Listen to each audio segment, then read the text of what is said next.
fourth at the moment, but they've just pipped Turn the Tide on Plastic. And Conrad, this is absolutely crucial for Chinese fans here, because the Dongfeng race team move up into fourth place ahead of Turn the Tide on Plastic, and Brunel and Maffrey finished in the positions where they are. The points get incredibly interesting. Well, that's least you can say about it, because it would then be 65 points for Maffrey, winning it with the tiebreak, 65 points for Team Brunel, and incredibly, 65 points when you take into consideration the elapsed time bonus for this boat here. So we could have a three-way split at the top of the leaderboard with everything to play for in the final leg. Absolutely amazing. Well, this is how the fleet is spread out at the moment. As we were just saying, Team Brunel are now in the lead. It is slender, and Maffrey will be pulling out all the stops to try and win back that top spot. Behind those two leading boats, we've got Team Axel Nobel, but we are focusing on Dongfeng race team. At the moment, back in fourth place, but only 0.1 of a mile ahead of Turn the Tide on Plastic. Di Caffari and crew have really found they are top speed in this heavy airs, reaching for leg 10 at the moment. Dongfeng race team having to push hard. I mean, Conrad, what can we tell about what's going on right now from these images? Well, we saw that they were just securing the stack, but looking at their track, I don't think that they've done a sail change recently. So it's possible that with just all of the anarchy out there on the water that they're experiencing, they had to put more straps or had to secure the stack or get a little bit further back. And it's just really gnarly out there. Incredible images, but actually we've got a man on the inside. We've got a Martin, our on-board reporter, on the boat with the crew of Dongfeng race team. Martin, just what is the racing like at the moment? Actually, it's pretty brutal. We had like 30, 35 now.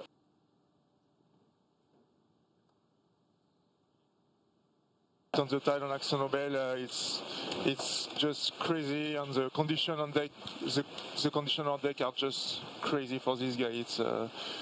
It's amazing. So just now they just changed a bit of stack, but yeah, there is still 12 hours to go. So they are trying to keep pushing hard and go fast as they can to keep to try to catch Brunel and Maffrey. Martin, it's Conrad. I've got a question for you. We can see these incredible images, but I want to know about the mental state of the sailors. How much pressure are they under, and how much disappointment is there having lost miles to the other boats?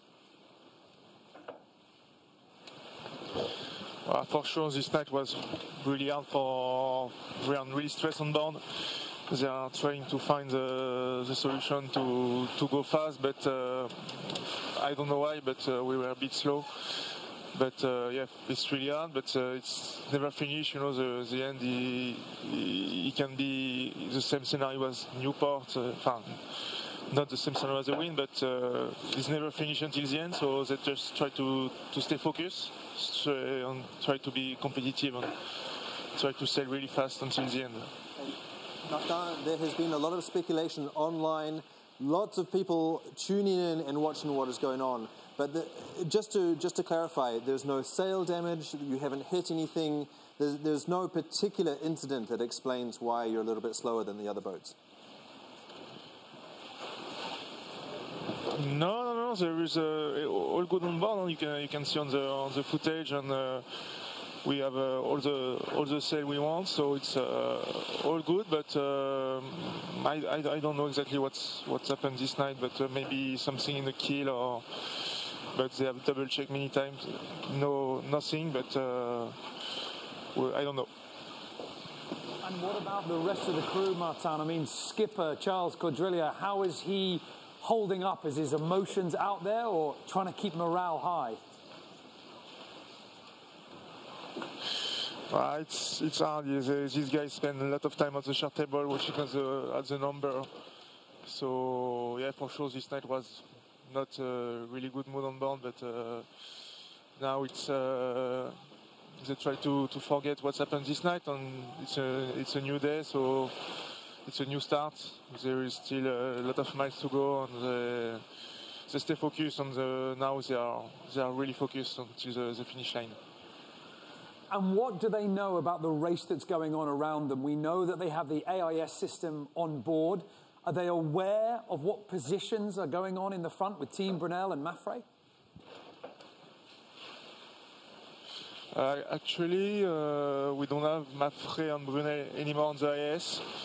So we had the last position report, and we are waiting the new one in 2 hours and a half. But now for sure, when you lost the IAS on the top 2 boat, it's hard for the mental. But we know they are not far, so we just try to stay focused.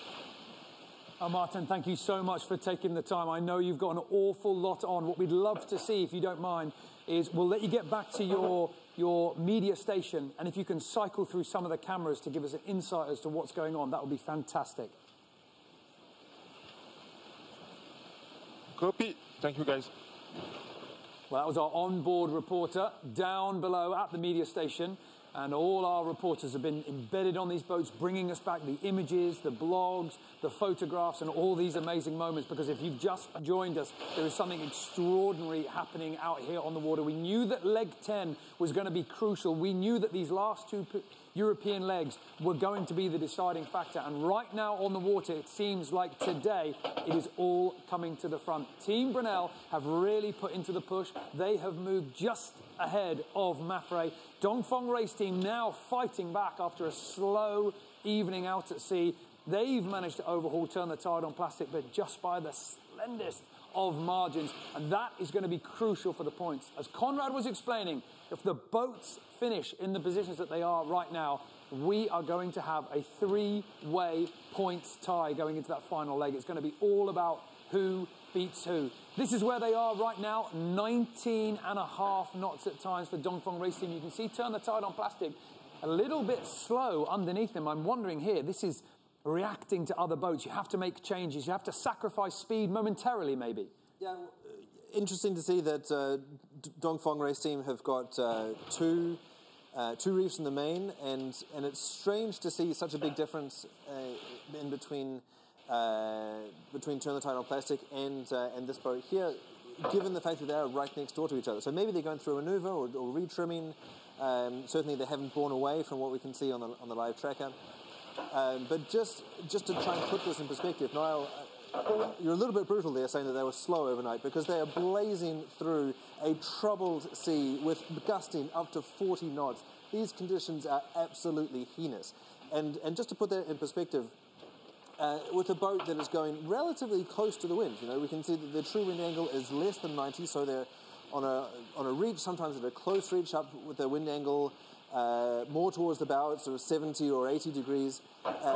So this is a boat that is further enough away from the wind to go fast, but close enough that you are slamming into each of the waves. These waves are not your friends at the moment. In the North Sea, it is notorious. It is a shallow piece of water. The waves can get very lumpy very quickly, and they are not in sequence with the boat. And that's why we're seeing on these shots now the big impacts, the big vibration inside the boat. It is going to be difficult to stand up, difficult to get any job done, difficult to sleep, difficult to eat. And in these last final miles, oh, look at that. That is what I'm talking about. These guys are under assault, and they have been all night long. And so they need to try and keep a clear head and put together a complicated strategy to go underneath the coast of Norway, over the top of Denmark, and into the final finish in Gothenburg. And they're doing that, being splashed in the face. Cold water, remember, we are up to the north. So this is absolutely brutal. I think it doesn't look like the boats are breaking at the moment, but I think that the crew are going to be broken by the time they get to Gothenburg. And is it just my eye here, or some of the images that we're seeing from Dongfeng race team and indeed Maffrey earlier? There seems like there's a lot of activity on deck, plenty of crew up there, plenty of working. No one's resting at all. Yeah, and that's tricky, because it's a fine balance to sort of navigate. That you can't have everybody up on deck or everybody in the nav station for 24 hours a day. And eventually it will tail off. So you're going to get into the situation here where the skipper is going to have to demonstrate strong leadership, drive his team, motivate his team, but also look after his resources. Because we can see right now it is crucial that Dongfeng race team stays in front of Turn the Tide on Plastic, and maybe try and get back to AXO to keep their race alive. This is years of preparation and 9 months of racing to get to this moment.